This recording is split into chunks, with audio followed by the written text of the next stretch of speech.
How to change AliExpress account's password. Now let's jump straight into the process. Open your AliExpress app. Here we go. Your home page appears. At the bottom you can find different options. Go to this option account. Now at the top right corner you can find this settings icon. Tap on it. Go to this option profile. Open it. Now go to this option of account info. Open it. Now over here you can find this option of password. Open it. Now you have to verify your email address. For that you have to tap on this option of get code. You will receive 6-digit code in your email address that is linked with your AliExpress account.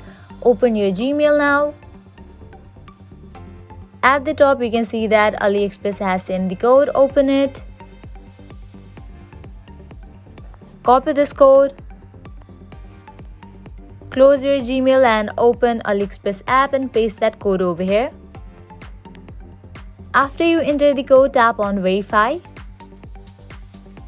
After completion of verification process, now you have to set new password for your account. Just type in new password for your account.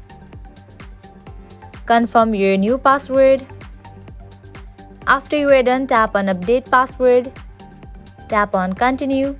Password change. This is how you change AliExpress account's password. I hope now you guys are clear about it. At the end, if you find this video helpful, make sure to like, share and subscribe to our channel. Thank you.